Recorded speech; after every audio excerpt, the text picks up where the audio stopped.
ਮੈਨੂੰ ਪਤਾ ਲੱਗਿਆ ਕਿ ਆਕਾਸ਼ ਸੈਣੀ ਨਾਮ ਦਾ ਲੜਕਾ ਸੀ, ਫੁੱਟਬਾਲ ਦਾ ਪਲੇਅਰ ਸੀਗਾ, ਬੀਡੀਸੀ ਗ੍ਰੈਜੂਏਟ ਸੀਗਾ, ਉਮਰ 26 ਸਾਲ।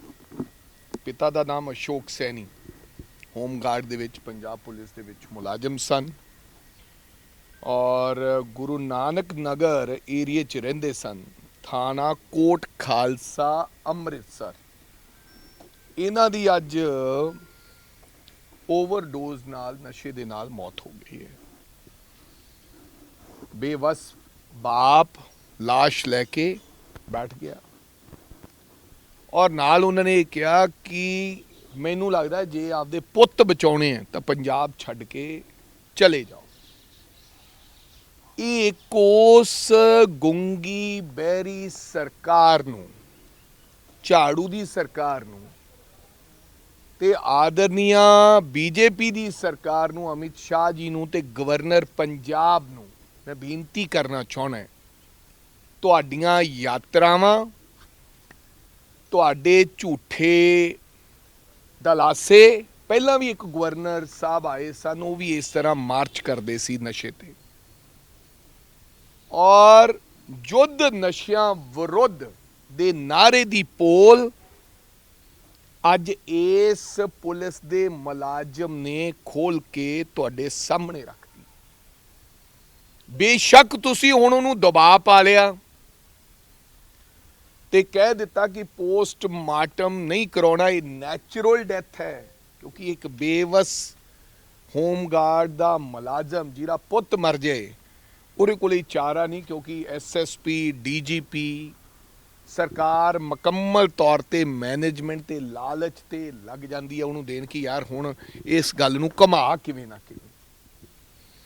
लेकिन ये असलीयत है कि पंजाब दे विच ड्रोन्स दे राही बॉर्डर तो पार नशा प्लस आसे पासे जिथे बॉर्डर लगदे आउंदा है ते पंजाब सरकार ते केंद्र दी बीजेपी सरकार मुकम्मल तौर पर रोकथाम लाउण ते फेल हो गई है। और मैं वार वार कहना है, मैं नहीं कहता कि एक दिन का ये प्रोग्राम है, ये लम्मा प्रोसैस है, लेकिन ਉਹਦੇ ਵਾਸਤੇ ਤੁਹਾਨੂੰ ਉਪਰਾਲਾ ਕਰਨਾ ਚਾਹੀਦਾ ਹੈ, ਨਾ ਕਿ ਹੁਣ ਪਿੰਡਾਂ 'ਚ ਕੀ ਹੋ ਰਿਹਾ ਤੁਹਾਨੂੰ ਪਤਾ ਹੈ ਕਿ ਨਸ਼ਾ ਸੇਵਨ ਕਰਨ ਵਾਲਾ ਜਦੋਂ ਪਿੰਡੋਂ ਬਾਹਰ ਫੇਰ ਆਉਂਦਾ ਉਹਨੂੰ ਜੇਲ੍ਹ 'ਚ ਲੈ ਜਾਂਦੇ ਜਾਂ ਨਸ਼ਾ ਨਹੀਂ ਉਹ ਛੱਡ ਰਿਹਾ। ਔਰ ਮੁਕੰਮਲ ਤੌਰ ਤੇ ਛੋਟੇ ਛੋਟੇ ਮੀਡੀਆ ਹਾਊਸਿਸ ਨੂੰ ਵੀ ਦਬਾਇਆ ਜਾ ਰਿਹਾ ਵੀ ਤੁਸੀਂ ਕੋਈ ਖਬਰ ਨਹੀਂ ਚਲਾਉਣੀ ਜੇ ਕੋਈ ओवरडोज ਨਾਲ ਮਰ ਗਿਆ। SHOs ਦਾ ਕੀ ਕੰਮ ਹੈ ਜਾਂ ਚੌਂਕੀ ਇੰਚਾਰਜ, ਉਹ ਜਿੱਥੇ ਕੋਈ ओवरडोज ਨਾਲ ਬੰਦਾ ਮਰ ਜਾਂਦਾ ਹੈ ਉਹਨੂੰ ਚੁੱਪ ਕਰਾਉਣ ਤੇ ਉਹਨੂੰ ਕਿਵੇਂ ਨਾ ਕਿਵੇਂ ਅੰਤਿਮ ਸੰਸਕਾਰ ਕਰਾਉਣ ਤੇ ਤੁਸੀਂ ਵੇਖੋ ਵੀ ਜੇ ਹੋਮ ਗਾਰਡ ਸਾਹਿਬ ਦਾ ਜਿਹੜਾ ਪੰਜਾਬ ਪੁਲਿਸ ਦੇ ਮੁਲਾਜ਼ਮ ਜਿਹੜਾ ਡੈੱਡ ਬੋਡੀ ਲੈ ਕੇ ਬੈਠਾ ਸੀ ਉਹਨੂੰ ਇਹਨਾਂ ਨੇ ਮਨਾ ਲਿਆ ਵੀ ਤੂੰ ਹੁਣ ਡਾਈਵਰਟ ਕਰ, ਇਹ ਨਾ ਕਹਿ, ਤੂੰ ਕਹਿ ਨੈਚੁਰਲ ਡੈਥ ਹੈ। ਤੇ ਆਮ ਵਿਅਕਤੀ ਤਾਂ ਪੁਲਿਸ ਵਰਦੀ ਧਾਰੀ ਤੋਂ ਵੈਸੇ ਹੀ ਡਰ ਜਾਂਦਾ ਹੈ। ਪਿੰਡਾਂ ਦੇ ਵਿੱਚ ਨਸ਼ਾ ਖਤਮ ਨਹੀਂ ਹੋਇਆ, ਯੁੱਧ ਨਸ਼ਾ ਵਿਰੁੱਧ ਮੁਕੰਮਲ ਤੌਰ ਤੇ ਫੇਲ ਹੋ ਗਿਆ। ਮਾਨ ਸਾਹਿਬ ਮੇਰੀ ਬੇਨਤੀ ਆ, ਆਓ ਰਲ ਮਿਲ ਕੇ ਬਾਟ ਕੇ ਇਹਦੇ ਤੇ ਕੋਈ ਤਜਵੀਜ਼ ਬਣਾਓ। ਕਿਹਨੂੰ ਬੇਵਕੂਫ ਬਣਾ ਰਹੇ ਹੋ? ਪੰਜਾਬ ਨੂੰ, ਪੰਜਾਬ ਦੇ ਲੋਕਾਂ ਨੂੰ ਤੇ ਉਹਨਾਂ ਬੱਚਿਆਂ ਨੂੰ ਜਿਹੜੇ ਸਾਡੇ ਬੱਚੇ ਆ, ਕਿਹਨੂੰ ਗੁੰਮਰਾਹ ਕਰ ਰਹੇ ਹਾਂ ਅਸੀਂ? ਕਿਉਂ ਇਸ ਗੱਲ ਤੇ ਸ਼ਾਬਾਸ਼ੀ ਲੈਣੀ ਚਾਹੁੰਦੇ ਹੋ? ਸਾਨੂੰ ਗੱਲ ਮੰਨ ਲੈਣੀ ਚਾਹੀਦੀ ਹੈ ਕਿ ਹਜੇ ਤੱਕ ਕਿਸੇ ਪ੍ਰਕਾਰ ਦਾ ਕੋਈ ਅਸੀਂ ਇਹਦੇ ਤੇ ਉਪਰਾਲਾ ਨਹੀਂ ਕਰ ਸਕੀਏ। ਆਓ ਰਲ ਮਿਲ ਬੈਠੀਏ, ਇਹ ਸਭ ਦਾ ਕੰਮ ਹੈ, ਇਹ ਮੇਰਾ ਵੀ ਕੰਮ ਹੈ। ਮੈਂ ਨਹੀਂ ਕਹਿੰਦਾ ਮੈਂ ਆਪੋਜੀਸ਼ਨ ਦਾ ਕੰਮ ਨਹੀਂ ਹੈ, ਲੇਕਿਨ ਯਾਰ ਬਹੁਤ ਮਾੜਾ ਹਾਲ ਹੈ, ਪੰਜਾਬ ਮਰ ਰਿਹਾ ਹੈ ਤੇ ਸਰਕਾਰਾਂ ਬਹਾਨੇ ਬਣਾ ਕੇ ਕੋਈ ਯਾਤਰਾਵਾਂ ਕਰ ਰਹੇ। ਕਿੰਨੇ ਪੈਸੇ ਲਾਤੇ ਗਵਰਨਰ ਸਾਹਿਬ ਨੇ ਉਸ ਯਾਤਰਾ ਤੇ? ਕਿੱਥੋਂ ਲਾਏ ਪੈਸੇ?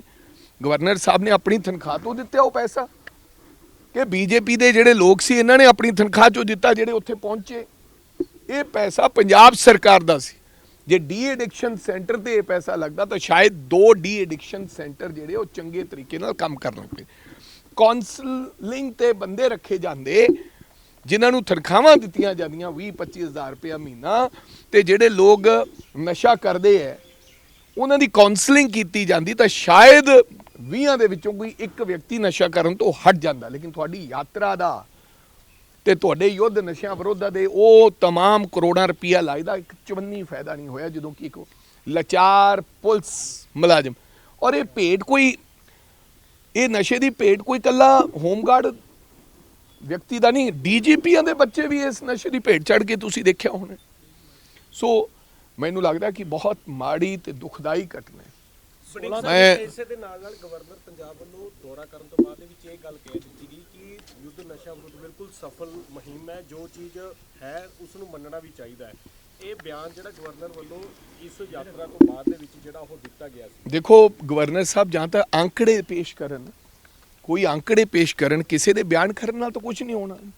ਤੁਸੀਂ ਯੁੱਧ ਨਸ਼ਿਆਂ ਵਿਰੁੱਧ ਤੇ ਘਰ ਢਾ ਦਿੱਤੇ ਗਏ, 70-75 ਹਜ਼ਾਰ ਕੇ 45 ਹਜ਼ਾਰ ਤੁਸੀਂ FIR ਦਰਜ ਕਰ ਦਿੱਤੀ ਗਈ। ਕੀ ਹੋਇਆ ਉਸ FIR ਦਰਜ ਕਰਨ ਦੇ ਨਾਲ ਕੀ ਨਸ਼ਾ ਖਤਮ ਹੋ ਜਾਏਗਾ? ਮੈਂ ਤਾਂ ਤੁਹਾਡੇ ਸਾਹਮਣੇ ਉਦਾਹਰਨ ਦੇ ਰਿਹਾ। ਕਿਸੇ ਪਿੰਡ 'ਚ ਪੁੱਛ ਲਓ, ਕਿਸੇ ਸ਼ਹਿਰ 'ਚ ਪੁੱਛ ਲਓ, ਕਿਸੇ ਚੌਂਕ 'ਚ ਪੁੱਛ ਲਓ, ਕਿਸੇ ਚੁਰਾਹੇ 'ਚ ਪੁੱਛ ਲਓ ਕਿ ਨਸ਼ਾ ਖਤਮ ਹੋਇਆ, ਉਹ ਕਹਿਣਗੇ ਨਹੀਂ ਜੀ ਨਸ਼ਾ ਤਾਂ ਵੱਧ ਗਿਆ ਹੈ। ਕਿਉਂਕਿ ਇਦਾਂ ਨਸ਼ਾ ਖਤਮ ਹੀ ਹੋਇਆ। ਆਲਟਰਨੇਟਿਵ ਦੇਣਾ ਪੈਣਾ ਨਸ਼ੇ ਦਾ, ਪਲੱਸ ਕਾਉਂਸਲਿੰਗ ਕਰਨੀ ਪੈਣੀ ਹੈ, ਡੀ ਐਡਿਕਸ਼ਨ ਸੈਂਟਰਾਂ ਤੇ ਪੂਰਾ ਜ਼ੋਰ ਮਾਰਨਾ ਪੈਣਾ, ਸਾਰਿਆਂ ਨੂੰ ਇਕੱਠੇ ਕਰਨਾ ਪੈਣਾ, ਪੰਜਾਬ ਦੇ ਹਰ ਵਰਗ ਨੂੰ ਇਕੱਠੇ ਕਰਨਾ ਪੈਣਾ। ਸੋਸ਼ਲਾਈਜ਼ ਜਿਹੜੇ ਲੋਕ ਕਰਦੇ ਆ ਜਾਂ ਸੋਸ਼ਲ ਵਰਕ ਕਰਦੇ ਆ, ਇਹਨਾਂ ਲੋਕਾਂ ਨਾਲ ਬੈਠਣਾ ਪੈਣਾ ਹੈ।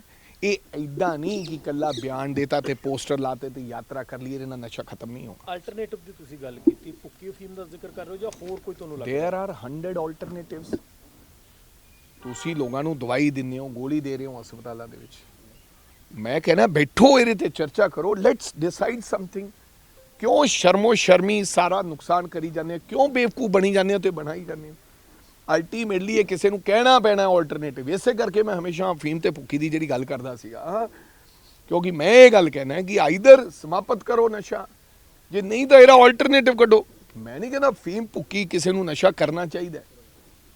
ਮੈਂ ਤਾਂ ਖੁਦ ਨਹੀਂ ਕੋਈ ਨਸ਼ਾ ਕਰਦਾ। ਸ਼ਰਾਬ ਦਾ ਸੇਵਨ ਵੀ ਮਾੜਾ ਹੈ, ਚਾਹ ਦਾ ਸੇਵਨ ਵੀ ਮਾੜਾ ਹੈ, ਮਿੱਠਾ ਖਾਣਾ ਵੀ ਮਾੜਾ ਹੈ, ਲੇਕਿਨ ਕੋਈ ਵਿਅਕਤੀ ਨਹੀਂ ਛੱਡਦਾ। ਮੈਂ ਤਾਂ ਕਹਿੰਦਾ ਕਿ ਬੱਚਿਆਂ ਦੀਆਂ ਜਾਨਾਂ ਅਗਰ ਬਚਾਉਣੀਆਂ ਤਾਂ then you have to talk. ਤੁਹਾਨੂੰ ਆਲਟਰਨੇਟਿਵ ਦੀ ਗੱਲ ਕਰਨੀ ਪੈਣੀ ਹੈ, ਚਾਹੇ ਉਹ ਅਫੀਮ ਹੈ, ਚਾਹੇ ਉਹ ਭੁੱਕੀ ਹੈ। ਇਹਦੇ ਤੇ ਤੁਹਾਨੂੰ ਚਰਚਾ ਕਰਨੀ ਪੈਣੀ ਹੈ। ਕਿਸੇ ਨੂੰ ਚੰਗੀ ਲੱਗਦੀ ਹੈ, ਕਿਸੇ ਨੂੰ ਗੱਲ ਨਹੀਂ ਚੰਗੀ ਲੱਗਦੀ। ਮੈਨੂੰ ਨਹੀਂ ਲੱਗਦੀ ਕੋਈ ਬੰਦਾ ਅਫੀਮ ਖਾਂਦਾ ਜਿਹੜਾ ਇਹ ਚੰਗੀ ਗੱਲ ਹੈ, ਲੇਕਿਨ ਕੀ ਹੱਲ ਹੈ ਮੇਰੇ ਕੋਲ? ਰਾਜਨੀਤਿਕ ਮੇਰੇ ਕੋਲ ਕੀ ਹੱਲ ਹੈ? ਅਕਸਰ ਹਾਂ ਕਰਦੇ ਨਜ਼ਰ ਆਉਂਦੇ, ਪਰ ਪਬਲਿਕ ਪਲੇਟਫਾਰਮ ਤੇ ਬੋਲਣ ਨੂੰ ਕੋਈ ਤਿਆਰ ਨਹੀਂ ਹੈ। ਮੈਂ ਤਾਂ ਬੋਲ ਰਿਹਾ, ਮੈਂ ਤੁਹਾਨੂੰ ਕਹਿ ਰਿਹਾ ਮੇਰੇ ਕੋਲ ਹੱਲ ਕੋਈ ਨਹੀਂ। ਮੈਂ ਚਿੱਟਾ ਜੇ ਕੋਈ ਬੱਚਾ ਨਹੀਂ ਛੱਡ ਰਿਹਾ, ਜਾਂ ਸਮੈਕ ਨਹੀਂ ਛੱਡਦਾ, ਜਾਂ ਸਿੰਥੈਟਿਕ ਡਰੱਗਸ ਇੰਜੈਕਸ਼ਨ ਨਹੀਂ ਛੱਡ ਰਿਹਾ, ਮੈਨੂੰ ਉਹਨੂੰ ਬਚਾਉਣ ਵਾਸਤੇ ਕੁਝ ਨਾ ਕੁਝ ਕਰਨਾ ਪੈਣਾ। ਮੈਂ ਕਿਸੇ ਨਸ਼ੇ ਦਾ ਹਾਮੀ ਨਹੀਂ ਹਾਂ, ਮੈਂ ਸ਼ਰਾਬ ਦਾ ਵੀ ਹਾਮੀ ਨਹੀਂ ਹੈ। ਮੈਂ ਤਾਂ ਕਹਿੰਦਾ ਕਿ ਲੋਕ ਸ਼ਰਾਬ ਵੀ ਨਾ ਪੀਣ, ਲੇਕਿਨ ਕੋਈ ਮੇਰੇ ਕਹਿੰਦੇ ਛੱਡ ਰਿਹਾ ਨਹੀਂ। ਕੋਈ ਉਹਨੂੰ ਡੋਜ਼ ਦੇ ਮੁਤਾਬਕ ਪੀਂਦਾ, ਕੋਈ ਉਹਨੂੰ ਨਸ਼ੇ ਦੇ ਕਰਕੇ ਪੀਂਦਾ ਹੈ। ਮੈਂ ਤਾਂ ਕਹਿੰਦਾ ਚਾਹ ਦਾ ਨਸ਼ਾ ਵੀ ਮਾੜਾ ਹੈ। ਪਰ ਅਲਟੀਮੇਟਲੀ ਇਹਦਾ ਹੁਣ ਬਜਟ 6 ਤਰੀਕ ਜਦੋਂ ਵੀ ਇਹਨਾਂ ਦਾ ਬਜਟ ਆਉਣਾ ਹੈ, ਬਜਟ ਸੈਸ਼ਨ ਤੇ ਇਹਨਾਂ ਨੂੰ ਇਹਦੇ ਉੱਤੇ ਚਰਚਾ ਕਰਨੀ ਚਾਹੀਦੀ ਹੈ। ਨਸ਼ੇ ਦੇ ਉੱਤੇ ਘੱਟੋ ਘੱਟ 4 ਦਿਨ ਦੀ ਚਰਚਾ ਹੋਏ, 117 ਦੇ 17 ਵਿਧਾਇਕਾਂ ਨੂੰ ਬੋਲਣ ਦਾ ਮੌਕਾ ਮਿਲੇ।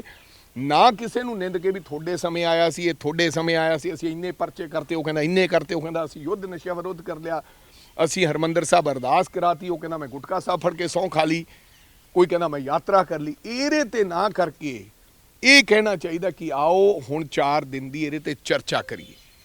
ਦੂਸਰਾ ਸਰ, 16 ਤਰੀਕ ਨੂੰ ਇੱਕ ਆਮ ਆਦਮੀ ਪਾਰਟੀ ਮੋਗਾ 'ਚ ਰੈਲੀ ਕਰ ਰਹੀ ਹੈ, ਟਾਈਟਲ ਵੀ ਯੁੱਧ ਨਸ਼ੇ ਵਿਰੋਧੀ ਹੋਊਗਾ। ਕੇਜਰੀਵਾਲ ਸਾਹਿਬ ਅੱਜ ਆ ਰਹੇ, ਕਰੀ ਜਾਓ, ਬੇਵਕੂਫ ਬਣਾਈ ਜਾਓ, ਸਰਕਾਰ ਦਾ ਪੈਸਾ ਲਾਈ ਜਾਓ, ਇਹ ਗਵਰਨਮੈਂਟ ਦਾ ਪੈਸਾ ਹੈ, this is a public money. ਮੈਂ ਇਹ ਪੁੱਛਣਾ ਚਾਹੁੰਦਾ ਕਿ ਇਹ ਦੱਸਣ ਇਸ ਰੈਲੀ ਦੇ ਵਿੱਚ ਗਵਰਨਮੈਂਟ ਦਾ ਪੈਸਾ ਲੱਗ ਰਿਹਾ, ਪਬਲਿਕ ਮਨੀ ਲੱਗ ਰਿਹਾ ਕਿ ਪਾਰਟੀ ਪੈਸਾ ਲਾ ਰਹੀ ਹੈ? ਜਿਵੇਂ ਅਸੀਂ ਰੈਲੀ ਕਰਦੇ ਹਾਂ, ਸਾਡੀ ਵਿੱਚ ਅਸੀਂ ਸਾਰਿਆਂ ਤੋਂ ਪੈਸੇ ਇਕੱਠੇ ਕਰਕੇ ਪਾਰਟੀ ਪੈਸਾ ਲਾਉਂਦੇ ਹਾਂ। ਗਵਰਨਮੈਂਟ ਦੀ ਜਿਹੜੀ ਰੈਲੀ ਹੁੰਦੀ ਆ, ਗਵਰਨਮੈਂਟ ਦਾ ਇੱਕ ਡਿਪਾਰਟਮੈਂਟ ਸਾਰਾ ਪੈਸਾ ਉਹਦੇ ਤੇ 3 ਕਰੋੜ ਰੁਪਇਆ ਲਾਦਾ। ਹੁਣ ਮੁਕਤਸਰ ਮਾਘੀ ਦੇ ਮੇਲੇ ਦੀ ਕਾਨਫਰੰਸ ਸੀਗੀ, ਉਹਦੇ ਤੇ ਪੈਸਾ ਜਿਹੜਾ ਹੈ ਉੱਥੇ ਖਰਚਾ ਆਇਆ ਹੋਣਾ 2-2.5 ਕਰੋੜ ਰੁਪਏ। ਉਹ 2-2.5 ਕਰੋੜ ਰੁਪਇਆ ਟੈਕਸ ਮਨੀ ਹੈ।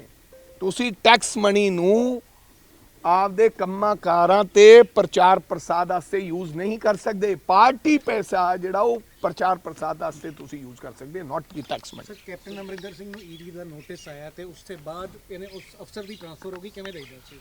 ਤੇ ਯਾਰ ਉਹਨੇ ਇਹ ਸਾਰੇ ਸਟੰਟ ਹੈ। ਕੈਪਟਨ ਅਮਰਿੰਦਰ ਸਿੰਘ ਨੇ ਇਹ ਗੱਲ ਕਹਿਤੀ ਵੀ ਨਾ ਤਾਂ ਮੇਰੇ ਤੋਂ 500 ਕਰੋੜ ਕਿਸੇ ਨੇ ਮੰਗਿਆ, ਇਹ ਨਾ ਮੈਂ ਦਿੱਤਾ। ਪਾਰਟੀ ਦੇ ਵਿੱਚ ਲਿਬਰਟੀ ਸੀਗੀ ਹਰ ਵਿਅਕਤੀ ਨੂੰ ਬੋਲਣ ਦੀ, ਹਰ ਵਿਅਕਤੀ ਦੇ ਵਿਚਾਰ ਸੁਣੇ ਜਾਂਦੇ ਸਨ। ਉਹਨਾਂ ਨੇ ਆਖਿਆ ਵੀ ਇਸ ਬੰਦੇ ਦਾ ਜਿਹੜਾ ਕੈਪਟਨ ਦਾ ਜਿਹੜਾ ਰੁਝਾਨ ਹੈ ਇਹ ਕਿਤੇ ਕਾਂਗਰਸ ਵੱਲ ਲੱਗਦਾ। ਉਹਨਾਂ ਨੇ ਕਿਹਾ ਖੜ ਜਾ, ਉਹਨਾਂ ਨੇ ਤੁਣਕਾ ਮਾਰਿਆ ਇੱਕ ਨੋਟਿਸ ਦਿੱਤਾ। ਉਹਨਾਂ ਨੇ ਕਹਿਤਾ ਜੀ ਤੁਸੀਂ ਹੁਣ ਸਾਨੂੰ ਨੋਟਿਸ ਹੀ ਦੇਤਾ, ਅਸੀਂ ਨਾਲੇ ਤੁਹਾਡੀ ਪਾਰਟੀ 'ਚ ਹਾਂ, ਤੁਹਾਡੀ ਲੜਾਈ ਲੜ ਰਹੇ ਹਾਂ। ਉਹ ਕਹਿੰਦੇ ਕੋਈ ਗੱਲ ਨਹੀਂ, ਟ੍ਰਾਂਸਫਰ ਕਰ ਦਿੰਦੇ ਹੋ ਰਹੀ। ਇਹ 'ਚ ਕਿਹੜਾ ਕੰਮ ਹੈ? ਚੱਲਦੀ ਹੈ ਕੈਪਟਨ ਸਾਹਿਬ ਦੀ ਮਤਲਬ ਕਹਿਣ ਦਾ ਮਤਲਬ ਉਹ ਦੱਸਿਆ ਕਿ ਜਨਾਬੇ ਆਲੀ ਅਗਰ ਜ਼ਰੂਰਤ ਕਰੋਗੇ ਇੱਧਰ ਉੱਧਰ ਹਿੱਲਣ ਦੀ, बीच जाना तो सौखा, वापस आना बड़ा औखा है। तो फिर ईडी सम्मन भी आऊगा तो बुलाऊगी, वो तो एक स्टाइल दसिया उन्होंने अपना।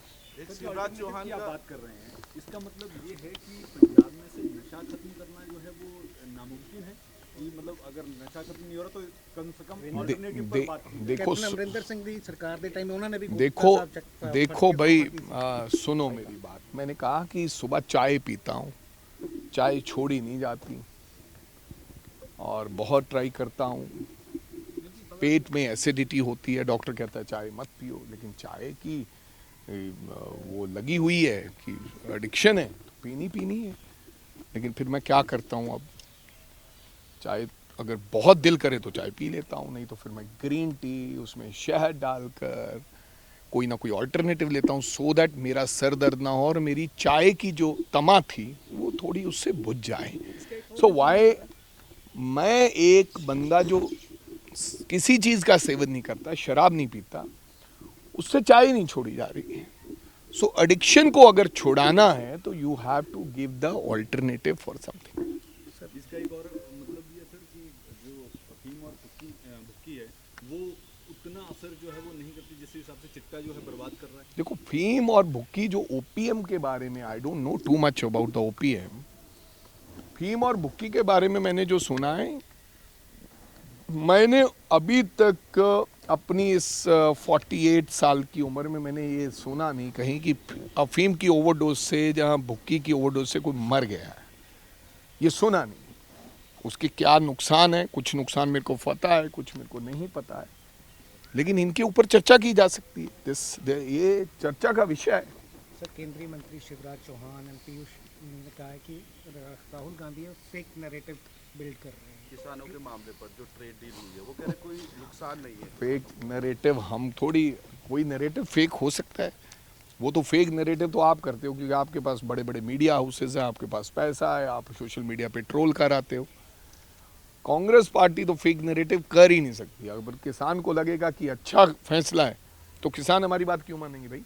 अगर किसान की आय दुगनी कर दोगे, आप तो ये भी कहते थे 3 काले कानून अच्छे कानून है, ਤੁਸੀਂ ਕਿਹਾ ਸੀ 3 ਕਾਲੇ ਕਾਨੂੰਨ ਚੰਗੇ ਕਾਨੂੰਨ ਹੈ, ਇਹਦੇ ਨਾਲ ਕਿਸਾਨ ਦੀ ਆਮਦਨ ਦੁੱਗਣੀ ਹੋ ਜਾਏਗੀ। ਕਿਸਾਨ ਬੈਠਾ ਰਿਹਾ ਧਰਨੇ ਤੇ, ਕਿਉਂਕਿ ਕਿਸਾਨ ਨੂੰ ਪਤਾ ਸੀ ਦੁੱਗਣੀ ਨਹੀਂ ਹੋਣੀ, ਬਰਬਾਦ ਹੋ ਜਾਣਗੇ। ਸਰ ਪੁਲਵਾਮਾ ਨੂੰ ਅੱਜ 7 ਸਾਲ ਹੋ ਗਏ ਨੇ, ਕਿਵੇਂ ਦੇਖਦੇ ਹੋ? ਇਹ ਤਾਂ ਹੁਣ ਤੁਸੀਂ ਬੀਜੇਪੀ ਦੇ ਲੋਕਾਂ ਨੂੰ ਸਵਾਲ ਪੁੱਛੋ ਕਿ ਪੁਲਵਾਮਾ ਨੂੰ ਕਿਵੇਂ ਦੇਖਦੇ ਹੋ।